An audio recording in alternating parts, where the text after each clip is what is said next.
गेल्या 24 तासामध्ये ज्या महत्त्वाच्या घटना घडल्या ऑपरेशन सिंदूरमध्ये, त्याच्याशी मी बोलणार आहे. सर्वात पहिले गेल्या काही दिवसामध्ये भारतामध्ये पाकिस्तानच्या 9 एजंट्सना 9 एजंट्सना पकडण्यात आलेलं आहे. त्याच्यामध्ये एक दानिश म्हणून आहे, जो पाक उच्चालयाकरता काम करत होता. त्याच्याशिवाय ज्योती मल्होत्रा नावाची जी मुलगी आहे, तिच्याविषयी बातम्या पुढे येत आहेत. म्हणजे हे जे एजंट्स असतात, ज्या एजंट्सची पाकिस्तानचे गुप्तहेर संस्था ISIला आणि पाकिस्तानला फार गरज असते. कारण हे एजंट्स नेमकी माहिती त्यांना देतात, की समजा हे जे इथलं एअरपोर्ट आहे ते कसं दिसतं, जो रनवे आहे तो कसा आहे, विमानं कुठे आहेत, माणसं कोण तिथे काम करतात, जायला रस्ते कुठले आहेत. म्हणजे जी जी टार्गेट्स पाकिस्तानी सैन्य वापरेल त्या टार्गेटची माहिती देणं हे त्यांचं काम असतं. आणि याकरता ते काही जण म्हणजे मोबाईलनी पाठवतात, काही पाकिस्तानमध्ये जातात. जसं ज्योती होती ती पाकिस्तानमध्ये जायची आणि ती एक अत्यंत महत्वाची अशी हेर होती, की पाकिस्तानला ती अनेक वेळा गेलेली होती. आणि जसं तिला पकडण्यात आलं तर तिचा बचाव करण्याकरता अनेक जण पाकिस्तानमधून सुद्धा आलेली आहेत, की पाकिस्तानमध्ये आलं म्हणजे काय झालं, ती काही काही चुकीचं काम करत होती का? तसं नाही. पाकिस्तानमध्ये जाणं अलाउड आहे. पाकिस्तान मध्ये कोणाशी लोकांशी बोलणं हे सुद्धा अलाउड आहे. परंतु त्यांनी या जाण्यामध्ये आणि या बोलवण्यामध्ये नेमकी काय माहिती दिली याची चौकशी सुरू आहे.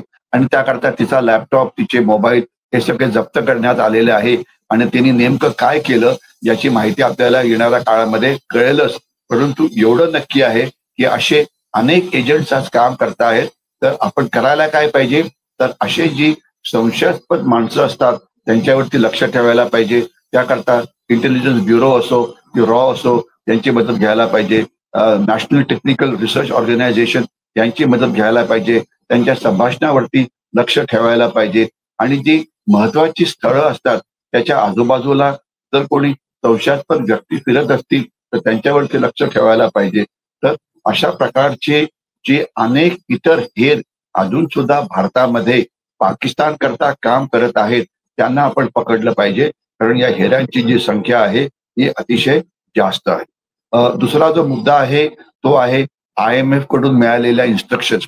IMF म्हणजे इंटरनॅशनल मॉनिटरी फंड, ज्यांनी पाकिस्तानला कर्ज दिलं आणि भारताने सांगितलं की तुम्ही जे पाकिस्तानला कर्ज देत आहात त्याच्यामुळे रक्त भारताचं सांडणार आहे.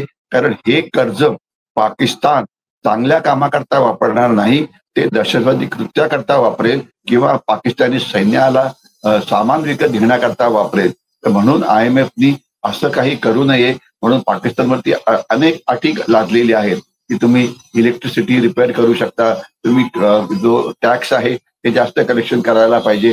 आणि त्यांनी 11 नियम तयार करण्यात आलेले आहेत आणि त्यात दाखवण्यात आलेलं आहे की हे जे दिलेलं कर्ज आहे ते नेमकं तुम्ही कशाकरता वापरा.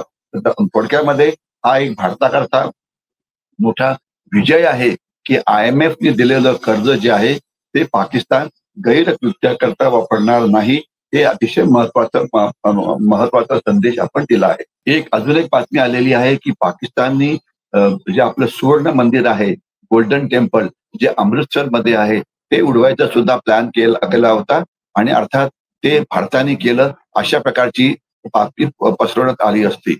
आपल्याला आठवत असेल की ज्यावेळेला ऑपरेशन सिंदूर सुरू होतं, पुंछ मध्ये जो एक सिखांचा गुरुद्वारा होता त्या गुरुद्वारावरती हल्ला करण्यात आला ड्रोनच्या मदतीने आणि तिथे 6 भाविक हे मारले गेले. त्याच्यामध्ये एक ग्रंथी होता. ग्रंथी याचा अर्थ तो तिथला पुजारी होता. अर्थात हे पाकिस्तानने केलं होतं. आणि एवढंच नव्हे तर एक गुरु नानकारा साहेब म्हणून एक गुरुद्वारा पाकिस्तानमध्ये आहे आणि तो सुद्धा तिथे भारताने नुकसान केलं अशा प्रकारचे व्हिडिओज पाकिस्तान पुढे टाकण्याचा प्रयत्न करत होता. ज्यामुळे जे शीख भाविक आहेत किंवा शीख आहेत ते भारताच्या विरुद्ध त्यांना राग येईल आणि खालिस्तानी दहशतवाद जो आहे तो अजून जास्त उग्र होईल. परंतु यामध्ये जे यश मिळायला पाहिजे होतं पाकिस्तानला ते मिळालं नाही. भारताचा हा एक मोठा विजय आहे. एक पाकिस्तानी पत्रकार आहेत, आता नवीन नवीन माहिती येते, त्यांनी कबूल केलं की जो पहलगामला दहशतवादी हल्ला झाला त्यामध्ये 2 जण जे होते ते पाकिस्तानी सैन्याचे कमांडो होते. ही माहिती आपल्याकडे होती, परंतु एका पाकिस्तानी पत्रकारांनी सांगणं, उघडपणे सांगणं, हे म्हणजे आपल्याला अजून एक मिळालेला पुरावा आहे की जो आपण जगाच्या समोर मांडायला पाहिजे. पाकिस्तान म्हणालं की हा दहशतवादी हल्ला हा केला नाही, त्याला चीननी मदत केली आणि एक आता एक ढोंग रचण्यात आलं की हा हल्ला नेमका कोणी केला हे शोधण्याचा प्रयत्न करा. त्यावेळेस चीनला पण माहिती होतं, पाकिस्तानला पण माहिती होतं की हा दहशतवादी हल्ला हा पाकिस्ताननी केलेला आहे. परंतु आता ज्या वेळेला पाकिस्तानची लोक हे कबूल करतात, तर हे पुरावे आपण जगाच्या समोर मांडायला पाहिजे, ज्यामुळे पाकिस्तानला एक दहशतवादी पुरस्कृत करणारा देश म्हणून जगाच्या समोर आणलं तर त्यांच्यावरती जग आर्थिक बहिष्कार जो आहे ते करू शकतं. याच्याशिवाय अजून एक महत्वाची बातमी आहे. एक सैफुल्ला खान नावाचा लष्कर ए तोयबाचा एक दहशतवादी होता. त्याला पाकिस्तानमध्ये अज्ञात हल्लेखोरांनी मारलं आणि हा मला वाटतं 15वा किंवा 16वा असा दहशतवादी होता. त्याला पाकिस्तानमध्ये मारण्यात आलेलं आहे. ही एक चांगली बाब आहे. लष्कर ए तोयबा असो की जैश ए मोहम्मद असो की हिजबुल मुजाहिद असो, ज्या वेळेला यांचे दहशतवादी पाकिस्तानमध्ये मारले जातात, यामुळे हे त्यांची संख्या कमी होते आणि जेवढा मोठा दहशतवादी मारला जातो तेवढं पाकिस्तानच्या दहशतवाद्यांची जी क्षमता असते ती कमी होते. उदाहरणार्थ सैफुल्ला जो होता, हा सैफुल्ला जे RSSचं हेडक्वार्टर होतं, त्याचा हल्ला त्याच्यावरती जो हल्ल्याचा प्लॅन झाला होता त्यामध्ये सैफुल्लाचा हात होता. त्याला आपण मारलं ही एक अतिशय मोठी उपलब्धी आहे. असे अजून अनेक दहशतवादी पाकिस्तानमध्ये फिरतायत, त्यांना सुद्धा वेचून मारायला पाहिजे. आपण आता 9 बेसिसवरती हल्ला केला, जवळजवळ 100हून जास्त दहशतवादी मारले, परंतु दहशतवाद मात्र संपलेला नाहीये. पाकिस्तानमध्ये अजून अनेक दहशतवादी आहेत, त्यांच्यावरती वेळोवेळी जशी आपल्याला गुप्तहेर माहिती मिळते, एजंटच्या मदतीने हल्ला केला जावा किंवा इतर मदतीने हल्ला हा केला जावा.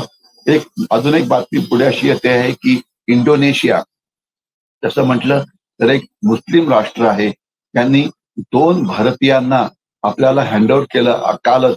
आणि कारण काय होतं तर हे दोघी भारतीय जे महाराष्ट्रातले होते, हे आयसिस नावाची जी दहशतवादी संघटना आहे त्याकरता काम करत होते. म्हणजे आता अनेक मुस्लिम राष्ट्रांशी भारताचे संबंध खूप चांगले झालेले आहेत आणि ते सुद्धा जर कोणी दहशतवादी कृत्य तिकडे करत असेल तर त्यांच्या विरोधात कारवाई करून ते भारताला त्यांना पकडण्याकरता मदत हे देतात.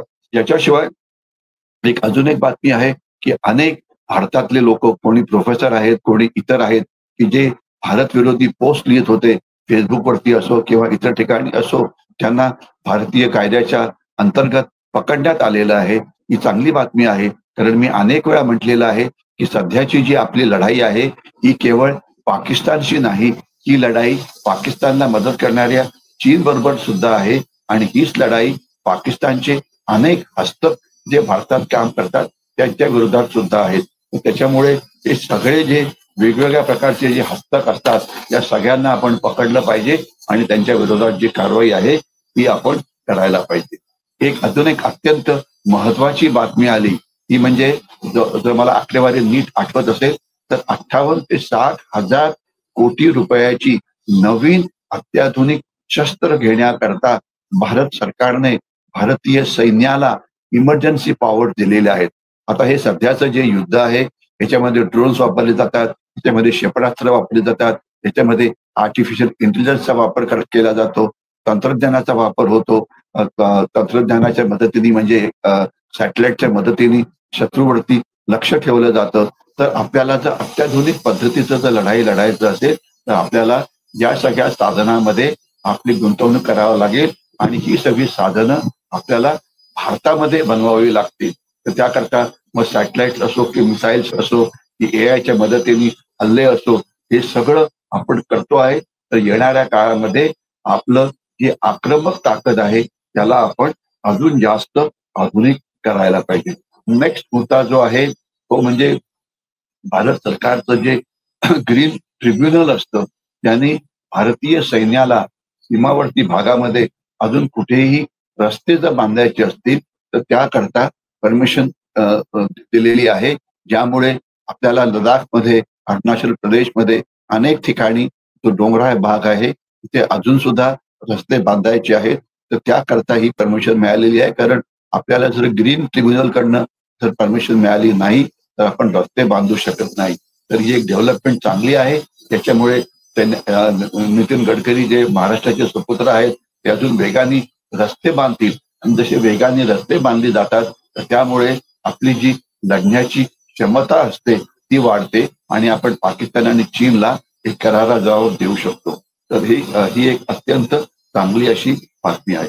आणि आजचा जो माझा शेवटचा मुद्दा आहे की भारतातले काही राजकीय नेते, काही पत्रकार आणि काही तथाकथित तज्ज्ञ असं सांगण्याचा प्रयत्न करत आहेत की भारताचे जे नुकसान झालं आहे त्याची आकडेवारी, खास विमानं आपली किती पडली, राफेल किती पडली वगैरे, ही बातमी आपण सगळ्यांना सांगितली पाहिजे. कारण पाकिस्तान म्हणतं किंवा काही वेस्टर्न मीडियातले काही म्हणतात की भारताचं एक राफेल पाडलं गेलं असावं, एखादं मिग पाडलं गेलं असावं आणि एखादं जे सुखोई असतं ते पाडलं गेलं असावं. लक्षात असावं, लढाईमध्ये नुकसान होऊ शकतं. आणि आपले जे स्पोक्समन होते त्यांनी पण सांगितले, जे जे आपले एअरफोर्सचे स्पोक्समन होते त्यांनी पण सांगितलं की आपला म्हणजे नुकसान हे होऊ शकतं, पण नेमकी आकडेवारी आपण कधीही सांगणार नाही. याचं मुख्य कारण असतं की जर आपण नेमकी आकडेवारी सांगितली की आम्ही आमचं एक राफेल गेलं, तर शत्रूला म्हणजे पाकिस्तानला एक विश्लेषण करता येतं की त्यांनी कुठली शस्त्र राफेलच्या विरोधात वापरली होती, त्याचं काम कसं झालं, त्याचं काम चांगलं होतं की नाही. जर काम चांगलं झालं असेल तर अशाच प्रकारचं चांगलं काम तुम्हाला इतर भागामध्ये करावं लागेल. जर चांगलं काम झालं नसेल तर तुमची कमजोरी काय होती, म्हणजे तुमच्या शस्त्रांचं विश्लेषण करण्यामध्ये तुम्हाला मदत मिळते. जर तुम्हाला नेमकी माहिती मिळाली की या भागामध्ये आमचं राफेल गेलं किंवा त्या भागामध्ये आमचं सुखोई गेलं किंवा इतर कुठलं विमान पडलं.